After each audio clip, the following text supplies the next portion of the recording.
মুসা আলাইহিস সালামের অনুসারী দাবি করেনেওয়ালারা প্রত্যেক মুহররমের 10 তারিখে রোজা রাখে। এটা বুখারী মুসলিমের হাদিস, মিশকাত শরীফও আছে। তো নবীজি জিজ্ঞাসা করলেন, আপনারা প্রত্যেক মুহররমের 10 তারিখে রোজা রাখেন কেন?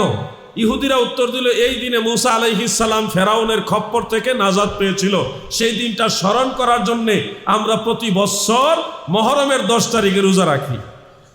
আল্লাহর হাবিব বললেন, তোমাদের চেয়ে মুসা নবীর প্রতি আমরা বেশি হকদার, অতএব আমরা 2টা রোজা রাখবো, 9 মুহররম এবং 10 মুহররম আমাদের জন্য এটা সুন্নত। খুব খেয়াল করে শুনবেন, এই হাদিস শরীফ থেকে হাফেজ ইবনু হাজার আসকালানি রহমাতুল্লাহ আলাইহি তিনি মাসআলা দিয়েছেন। এই মাসআলা সমর্থন করেছেন ইমাম জালালউদ্দিন সুয়ুতি, ইমাম মোল্লা আলী কারি, হাফিজুল হাদিস ইমাম শামসুদ্দিন সাখাবি। বড় বড় ইমাম ওনারা, সাধারণ কোনো আলেম না, লক্ষ লক্ষ হাদিসের হাফেজ ওনারা।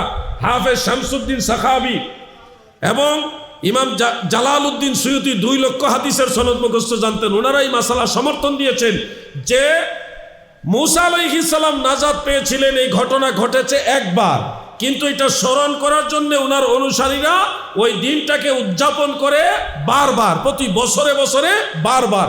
ঘটনা ঘটেছে একবার, কিন্তু এই দিনটাকে স্মরণ করার জন্য ওনার অনুসারীরা এটাকে উদযাপন করছে রোজা রাখার মাধ্যমে প্রতি বছরে বছরে বারবার। এখান থেকে প্রমাণ হয়, কোনো বিশেষ ঘটনা যদি ঘটে সেটাকে স্মরণ করা, প্রতি বছরে বছরে স্মরণ করা, এটা জায়েজ আছে। যদি না জায়েজ হইতো তাহলে আল্লাহর নবী উম্মতদেরকে বলতেন না যে আমরাও এই দিনটা প্রত্যেক বছরে রোজা রাখার মাধ্যমে স্মরণ করব। নবীজি এটা আরো সার্টিফাই করে দিলেন, গ্রান্ট করে দিলেন যে এটা ওকে, চলবে। তাহলে এখান থেকে মাসআলা ইস্তেমবাত হয়, বাৎসরিক কোনো দিবস বা বছরে বছরে কোনো বিশেষ দিবস পালন করা এটা নাজায়েজ নয়, এটা জায়েজ, এটা সওয়াবের কাজ। এটা হলো সুন্নাতুল জামাতের রায়। মারহাবা বলেন। এবং যারা মুজাদ্দিদ ছিলেন, বড় বড় হাফেজুল হাদিস ছিলেন, তারা দলিল দিয়েছে, আমরা যদি আমাদের ইমামদেরকে না মানি তাহলে কি বংশ তালিকা ঠিক থাকবে? আমরা যে মুসলমান, এই 1400 বছর পরে মুসলমান দাবি করছি, তারা যদি ঠিক না হয় তাহলে তুমি ঠিক হইলা কেমনে? তোমার দাদা যদি অবৈধ হয় তাহলে তুমি কি বৈধ থাকো? এজন্য আগের ইসলাম, প্রাচীন ইসলাম, আহলে সুন্নাত ওয়াল জামাতের ইমামদের ইসলাম, ওইটা যদি সঠিক হয় তাহলে তুমি সঠিক, আর ওইটা যদি অবৈধ হয়, বিদআত হয়, তাহলে তুমি অটোমেটিক বিদআতি হয়ে যাচ্ছ। প্রিয় ভাই আমার, এই বিষয়গুলো অনেকে না জেনে মানে অযথা বিতর্ক করে। আমি আরেকটা কিতাব দেখেছি, সেখানে উল্লেখ রয়েছে আমরা যে এই যে বছরে বছরে মিলাদুন্নবী উদযাপন করি, এই যুবকরা একটু নড়াচড়া হইতেছে, ওয়াজ কম শুনে। আমি অসুস্থ, দেখেন আমি শারীরিকভাবে জ্বর আসছিল, আল্লাহ পাকের দয়া, আপনাদের দোয়ার বরকতে ওষুধ খাইছি, জ্বরটা কমছে। এখন ঠান্ডা, আবার কণ্ঠের আওয়াজে হয়তো কিছুটা টের পাইতেছে। আবার ড্রাইভার নাই, নিজে ড্রাইভ করে আসছি, আপনি মাহফিল শেষ করে আবার সিলেট যাব। অনেক কষ্টের দিন আজকে, আমার পরিশ্রমের দিন। তো আমি আপনাদের অনুরোধ করব, আপনাদের ধৈর্য এবং আদব দিয়ে মহব্বতের সাথে কথাগুলি শুনেন, কম শুনেন কিন্তু মনোযোগ দিয়ে শুনেন। আমি আশা করি আপনারা সহযোগিতা করবেন ইনশাআল্লাহ। এটা যে লা ইলাহা লা ইলাহা ইল্লাল্লাহ, লা ইলাহা লা ইলাহা মুহাম্মদ সাল্লাল্লাহু আলাইহি ওয়াসাল্লাম।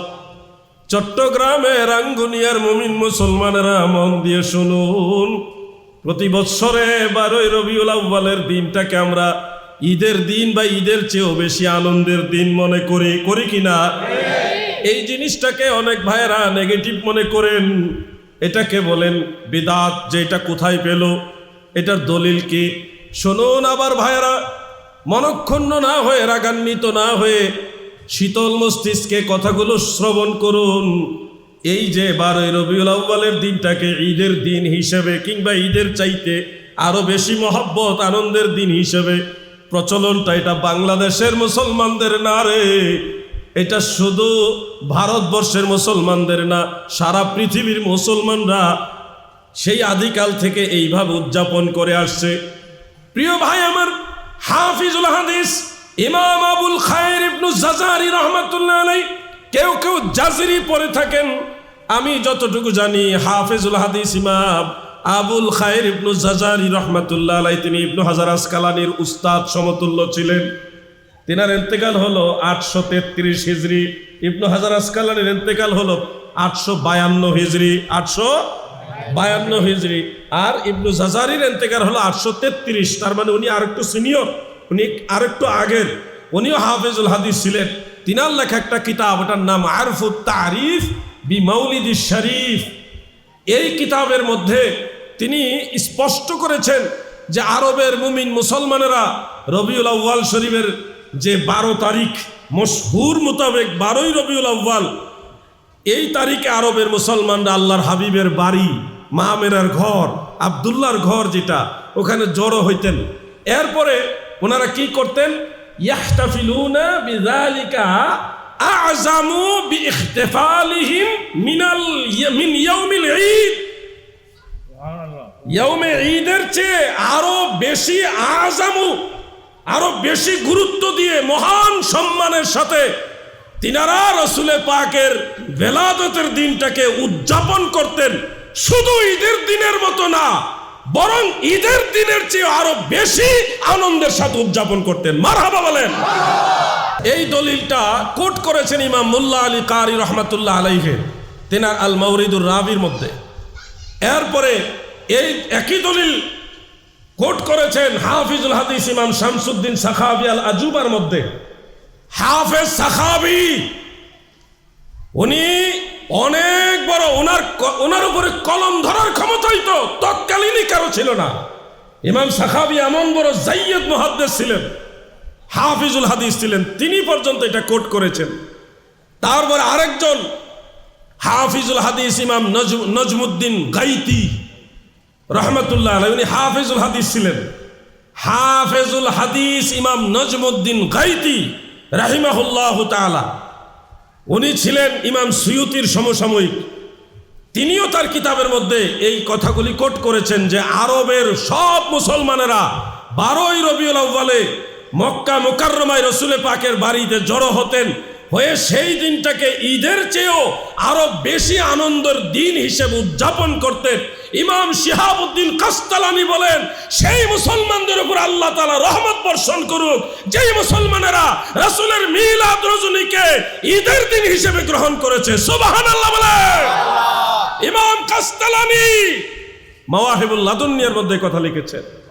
তাহলে আপনি মাঝখান থেকে বলছেন এই 12ই রবিউল আউয়াল এটারে ঈদ বানাইছে তৈয়ব শাহ হুজুর, পাকিস্তানের তৈয়ব শাহ ঈদ বানাইছে। আপনি বলতেছেন এই 12ই রবিউল আউয়ালকে ঈদ বানাইছে আবেদ শাল মাদানি। আরে ভাই, আপনি যতটুকু জানছেন ততটুকু দাবি করছেন, কিন্তু আমার মনে হয় আপনার আরো স্টাডি করা, আরো জানা দরকার। ইমাম ইবনু জাজারি তিনি বলতেছেন যে ওয়াযালিকা ইলা ইয়াউমিনা হাযা, এটা ইখতিফাল হয়তো আগের থেকে, সেই আগের থেকে উদযাপন হতে হতে ইলা ইয়াউমিনা হাযা আমাদের জামানা পর্যন্ত ঈদে মিলাদুন নবী উদযাপন হয়ে আসতেছে। সুবহানাল্লাহ বলেন। তাহলে উসুল কি বলে? কায়দা উসুল কি বলে? উসুল বলতেছে আস-সাবিতু বিল উরফে কাস-সাবিতি বিন নাস, আস-সাবিতু বিল উরফে কাস-সাবিতি বিন নাস। নস মানে শরীয়তের দলিল দ্বারা কোনো একটা বিষয় প্রমাণ হলে যেরকম মজবুত হয়, দলিল দ্বারা প্রমাণিত হলে যেমন শক্তিশালী বিষয় হয়, কোনো একটা যুগে যদি সব আলেমদের সম্মতিক্রমে মুসলমানদের মাঝে কোনো একটা নেক কাজ, ভালো কাজ প্রচলন হয়, ওই জিনিসটা নসের মতোই সাব্যস্ত হয়ে যায়। মারহাবা বলেন। এতজন মুস্তাহিদ, এতজন মুজাদ্দিদ, এতজন হাফিজুল হাদিস, এত বড় বড় ইমামরা যেই জিনিসটাকে গ্রহণ করেছেন, পক্ষে কিতাব লিখেছেন, এই জিনিসটা যদি আপনার কাছে বিদাত হয়, তাহলে আপনি কোন বিদাতের কথা বলছেন ভাই? ইমামরা যেটাকে বলছে জায়েজ সোয়াবের কাজ, নবীর মহব্বতের কাজ, আপনি সেটাকে বেদাত বানাচ্ছেন। আমার মনে হয় আপনার মধ্যে কোনো না কোনো ঝামেলা আছে, একটু গ্যাপ আছে, বোঝার বেশ কম আছে। আল্লাহ বেশ কমটা যেন দূর করে আমাদেরকে এক বানায় দেন। বলে না আমিন। কথাগুলি কি বেজার হচ্ছেন আপনারা? আমি এই কথাগুলি বলার প্রয়োজন মনে করছি, বিদায় বলছি। আর অনেক আলেম ভাইরা বলেন, এক একজনের বলার ধরন এক এক রকম। আমি আমার মতো করে আপনাদের বলছি, আরেক ভাই বললে আরও সুন্দর করে হয়তো বলবে, কিন্তু আমার দায়িত্ব হলো যে কিছু কিছু জিনিস আমাদের মাঝে ভুল বুঝাবুঝি তৈরি করে, এটা যেন না থাকে। আল্লাহ যেন আমাদের সব ভাইকে বোঝার তৌফিক দেন, বলে না আমিন। আমার ভাইয়েরা, বন্ধুরা, গভীরভাবে কথাগুলো খেয়াল করবেন।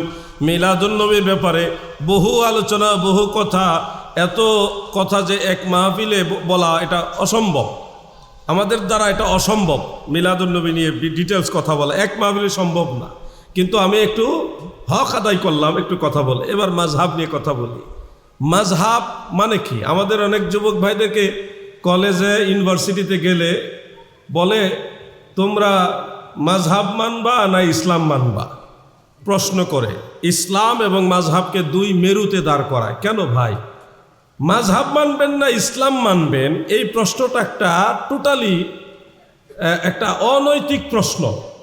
আপনাকে যদি প্রশ্ন করা হয়, আমাকে একটু সহযোগিতা করবেন আপনারা, আপনাকে যদি প্রশ্ন করা হয় যে আপনি কি হাদিস মানবেন না বুখারী শরীফ মানবেন, আপনি কি উত্তর দিবেন?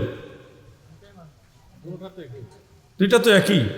সুন্দর কথা বলছেন মাওলানা হাফিজুর রহমান ভাই, যে দুইটা তো একই। হাদিস শরীফ মানতে গেলেই তো বুখারী শরীফ পড়তে হয়, আর বুখারী শরীফ মানেই তো হাদিস শরীফ। বিষয়টা একেবারে ইজি, সহজ। তো আপনাকে যে বলছে ইসলাম মানবেন না মাযহাব মানবেন, তো এই বিষয়টা সেম। মাযহাবের ভিতরে যা কিছু আছে সবই ইসলামের কথা, ইসলামের বাইরের কোনো কথা মাযহাবে নাই। এখন আপনি যদি বলেন আমি কোরআন হাদিস মানবো, সেক্ষেত্রে মাযহাব কেন? তো আপনি কোরআন হাদিস মানতে গেলে মাযহাব এই কারণেই লাগবে, যেহেতু আপনি নিজে কোরআন হাদিসে সব অবগত নন। যেমন নামাজ সংক্রান্ত 12,500 মাসআলা আছে, আপনারা নিশ্চয়ই 12,500 এই সব মাসাইলগুলি জানেন, জানেন না?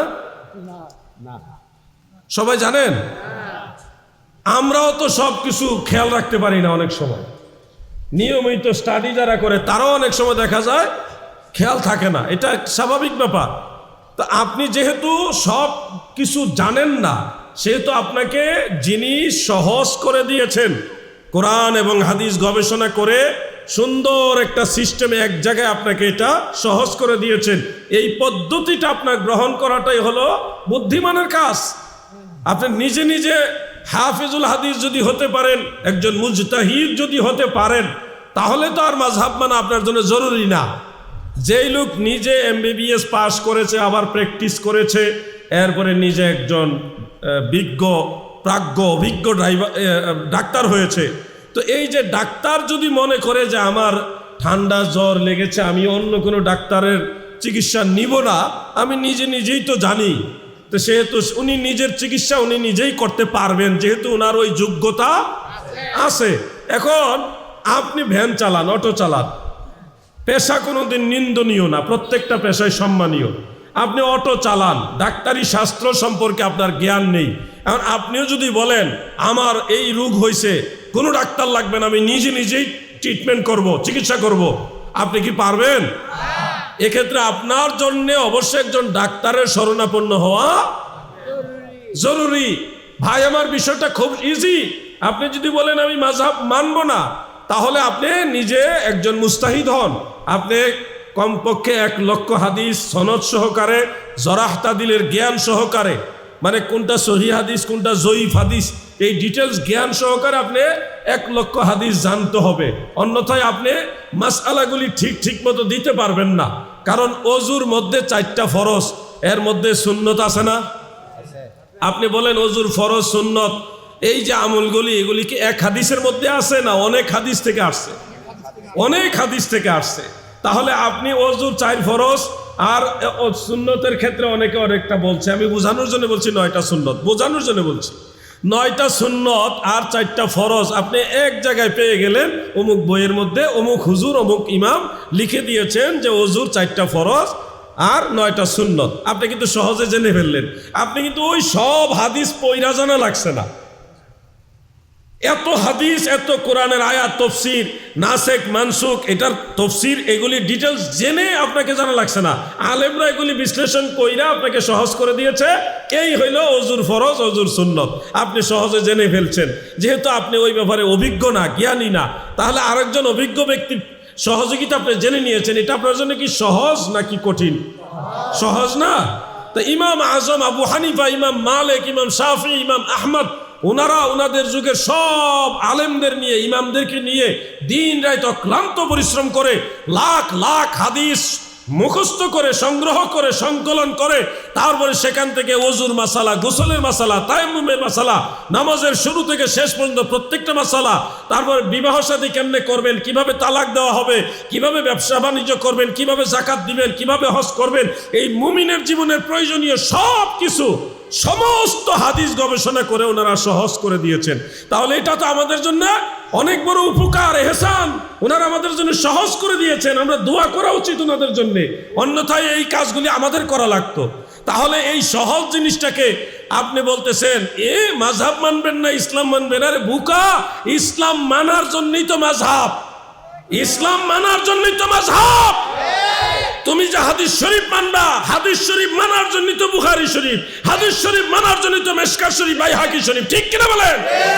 এই বিষয়গুলি আমাদের যুবকদের মাথায় এটা পেস লাগায় দেয়। মাযহাব মানবা না ইসলাম মানবা, বোকা কোথাকার। আপনি যদি বলেন আমি সহি হাদিস পড়ে তারপরে নামাজ পড়বো, কোনো মাযহাব মানবো না, ওকে, ইজি। আপনি সহি হাদিস পড়ে তারপরে নিজে হাদিস সম্পর্কে জ্ঞান অর্জন করে আপনি নামাজ পড়েন, এটা ভালো। আপনি ওই নামাজের 12,500 মাসালা, বেশি জানা লাগে না। একটা মাসালা আবার এক হাদিস থেকে আসে না, নাকি ভাই? একটা মাসালা একটা হাদিস থেকে আসে না, অনেকগুলো হাদিস, এর মধ্যে কোনোটা সহি, কোনোটা মুরসাল। সহির মধ্যে মুরসাল, দুর্বল হাদিসের মধ্যে মুরসাল আছে, মুনকাতে আছে। হ্যাঁ, আবার সহির মধ্যে আরেকটা আছে হাসান। হাসান আবার দুই প্রকার, একটা হাসান লি গাইরিহি আর একটা হাসান লি জাতিহি। তো সহির মধ্যেও দুই ভাগ আছে, সহি লি জাতিহি, সহি লি গাইরিহি। এই এত ক্লাসিফিকেশন, আসমাউর রিজাল, জরাতাদিলের জ্ঞান, এই সবগুলি আপনি বুঝে শুনে যদি হাদিস থেকে নিজে নিজেই নামাজ পড়তে পারেন, এটা তো ভালো। এই ধরনের যোগ্যতা সম্পন্ন লোক পাইলে তো আমাদের রাঙ্গুনিয়ার জন্য এটা অনেক সুখ পালার ব্যাপার, সৌভাগ্যের ব্যাপার। এখন আপনি যদি বলেন আমি সহি হাদিস মানবো, মাযহাব মানবো না, কিন্তু অমুক শায়েখের বই পড়ে নামাজ পড়ি, তাইলে তো আর আলাদা কিছু হইল না। আপনি তো অমুক শায়েখের মাধ্যমেই মানতেছেন, ডাইরেক্টর হইল না, হইল? আপনি যদি বলেন আমি অমুক শায়েখের বই পড়ে সহি হাদিস মানি, তো তোমার অমুক শায়েখের তুলনায় ইমামে আজম, ইমামে আজম, সব ইমামদের ইমাম, এত বড় ইমাম, উনাকেই মানা যায় না? তুমি শিরিকের ফতোয়া পর্যন্ত লাগাও, কেন মাযহাব মানতে হবে, ইমাম মানতে হবে ডাইরেক্ট? তাহলে তুমি কেন অমুক শায়েখের বই পড়তে হবে? তুমিও ডাইরেক্ট। কথাগুলি খুব ইজি, খুব ভালোভাবে খেয়াল রাখবেন। যুবকদেরকে বিভিন্নভাবে টেনশনের মধ্যে ফেলা হয়, ধর্মীয় ব্যাপারে তারা ফিতনা তৈরি করে, বুঝে না শুনে না কবিতা, শিরিক, মাযহাব মানা যাবে না। মাযহাব শব্দের অর্থ হলো পথ ও মত, ব্যাখ্যামূলক অর্থ হলো কোরআন হাদিস গবেষণা করে নবীর যেই পথ, নবীর যেই মত, নবীর পথ ও মত কি বলা হয়? মাযহাব। এটা কোরআন হাদিস গবেষণা করে এক জায়গায় করা হয়েছে, সহজ করে হয়েছে। এখন ভাই অনেকে কয় হুজুর কোরআন হাদিস এক, তাইলে মাযহাব 4টা কেন? প্রশ্ন আসে কিনা ভাই? এক ইসলাম, এক কোরআন, এক হাদিসের মধ্যে মাযহাব 4টি কেন? প্রশ্নটা আসতেই পারে, স্বাভাবিক। শুনুন, মাযহাবের ভিন্নতা আসার পিছনে কোরআন হাদিসের 2 হওয়া না, প্রত্যেক মাযহাবের পিছনে কোরআন হাদিসের কোনো না কোনো দলিল আছে। আপনি যা হানাফি মাযহাবের মাসালায় ঢুকেন, দেখবেন ওনার দলিল কি? কোরআন। ওনার দলিল কি? হাদিস। আবার শাফি মাযহাবে যান, উনি এই মাসালা দিয়েছে, ওনার দলিল কি? কোরআন। ওনার দলিল কি? হাদিস। যার কাছে যেটা বেশি শক্তিশালী দলিল মনে হয়েছে ওইটার আলোকে ওনারা আমল করেছে। এখানে এমন নয় যে ওনারা কোরআন হাদিসকে 2 করছে, গবেষণাগতভাবে আলেমদের, ইমামদের মনে হয়েছে এই দলিলটা শক্তিশালী, আমি এটার উপর আমল করব, বাস এটুকু বেশ কম হয়েছে। কিন্তু কারোই কোনো মাযহাবই কোরআন হাদিস বিরোধী না, সবাই কোরআন হাদিসকে মানে নিজেরা গবেষণা করে দেখেছে। যেমন বোঝানোর জন্য একটা মাসালা বলি, আপনারা নামাজের ভিতরে সূরা ফাতিহা যখন ইমাম সাহেব পড়া শেষ করেন, গায়রিল মাগদুবি আলাইহিম ওয়ালাদ-দাল্লিন, তখন আমিন বলেন না? আমিন বলেন। এখন কিছু ভাইরা জোরে বলে, কিছু ভাইরা আস্তে বলে, মানে বড় করে বলে, কেউ ছোট করে বলে। আমরা ছোট করে বলি, আস্তে বলি, নিচু আওয়াজে বলি, আমিন বলি। আমিন বলা নিয়ে ঝগড়া না, ইখতিলাফটা আসে যে আপনি বড় করে বললেন কেন, আরেকজনকে আপনি ছোট করে বলেন কেন, এই ইখতিলাফ যে আসছে। এখন কোনটা বাতিল আর কোনটা ঠিক? কোনোটাই বাতিল না, দুইটার পিছনে দলিল আছে। যারা বড় করে আমিন বলে তাদের পিছনেও সহি হাদিস আছে, যারা ছোট করে আমিন বলে আমাদেরও সহি হাদিস আছে। এখন যদি বলেন বড় করে আমিন যারা বলে তারা জাহান্নামে যাবে, তাহলে ইমাম শাফি সহ, ইমাম আহমদ বিন হাম্বল সহ ওই মাযহাবে যারা অনুসারী তারা সব জাহান্নামী হবে, নাউজুবিল্লাহ। আমরা এরকম কখনো বলি না। আমাকে মদিনা মুনাওয়ারায় রাজশাহীর কয়েকজন ভাই প্রশ্ন করেছিলেন, জিহাদি সাহেব আপনি তো বাংলাদেশে গিয়ে বড় ওয়াজ করেন, ভালো ওয়াজ করেন, জোরে জোরে কথা বলেন, তো এখানে তো একামতের বাক্য একবার একবার বলে, একামতের বাক্য একবার একবার বলে, বাংলাদেশে তো দুইবার দুইবার বলে, তো এখানে একবার একবার, এটা আপনি কিভাবে দেখছেন? এটা কি সহি হাদিস নাকি জাল হাদিস? আমাকে একটু ওনারা কয়েকজন মিলে একটু এনকার করার উদ্দেশ্যেই জিজ্ঞাসা করছিল, হ্যাঁ, হেকারত করার জন্যে। তা আমি তখন বললাম, নিঃসন্দেহে মক্কা মুকাররমায়, মদিনা মুনাওয়ারায়, হারামাইন শরীফাইনে উচ্চস্বরে আমিন বলেন, এটা সহি হাদিস। এই একামতের বাক্যগুলি একবার একবার বলেন, এটা সহি হাদিস মোতাবেকই করেন। তাহলে আপনারা যে দুইবার বলেন এটা কোন হাদিস? তাই আমি বললাম এটা আসাহ, এটা আরো বেশি সহি,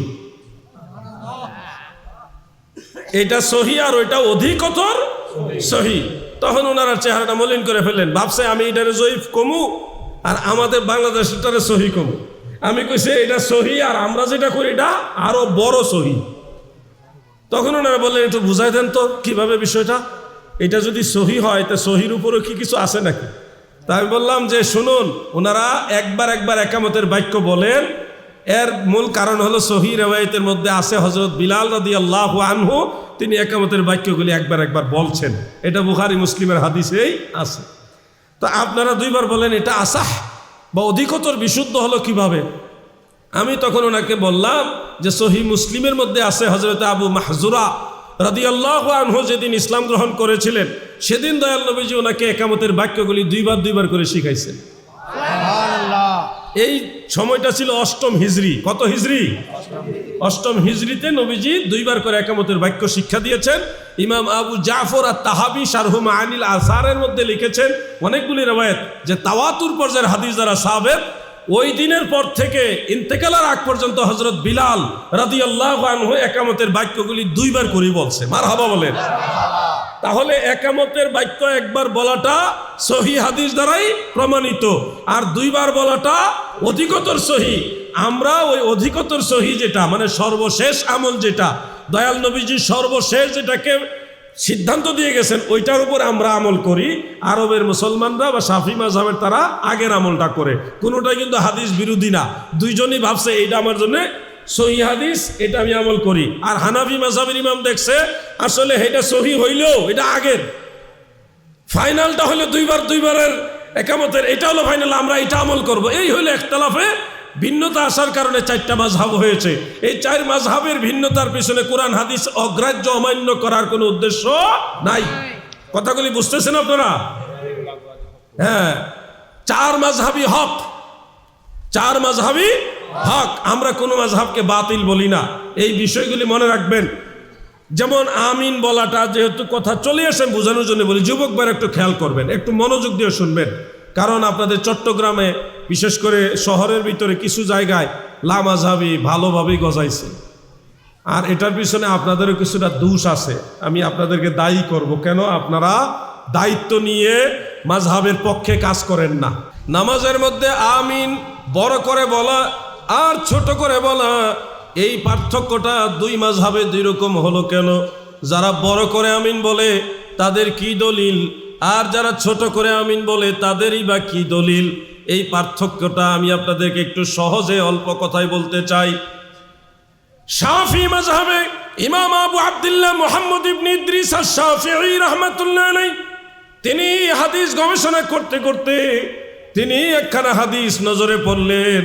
তিনার নজরে পড়লো সে হাদিস শরীফটা বর্ণনাকারী সাহাবী হলো ওয়াইল ইবনে হুজর রাদিয়াল্লাহু আনহু। তিনি বলেন সাল্লাইতু মা রাসূলিল্লাহি সাল্লাল্লাহু আলাইহি ওয়াসাল্লাম ফাইজা ক্বারা গায়রিল মাগদুবি আলাইহিম ওয়ালাদ-দাল্লিন ফাকালা আমিন ওয়া মাদ্দা বিহা সাওতাহু ওয়া ফি রিওয়ায়াতিন উখরা ওয়া রাফআ বিহা সাওতাহু। এই হাদিসটা ইমাম শাফি ওনার কাছে পড়লো যে আল্লাহর রসুলের সাথে ওই সাহাবী নামাজ পড়েছে, আমার নবীজি নামাজ থেকে সূরা ফাতিহা থেকে যখন ফারেক হতেন তখন আমিন বলতেন, সেই আমিনের আওয়াজ দীর্ঘ করতেন। আরেক বর্ণনায় আছেন উঁচু করতেন, মানে বড় করে আমিন বলতেন। এই হাদিসের রেজাল যারা আছে রাবি বর্ণনাকারী তারা সবাই বিশ্বস্ত, সেকা, নির্ভরযোগ্য, সত্যবাদী রাবি। এই হেতুক শাফি মাযহাবের রায় যে নামাজের ভিতরে আমিন বলতে হবে বড় করে। বুঝছেন? বুঝছেন না? ওনাদের দলিল কি কোরআন হাদিসের বাইরে নাকি? কোরআন হাদিসের ভিতর থেকেই দলিল। এখন খেয়াল করেন, হানাফি মাযহাবে তাহলে আসতে বলে কেন? শাফি মাযহাবেরটা যদি সহিহ হাদিস হয় তাহলে হানাফি মাযহাবে এটা আসতে বলার কারণ কি?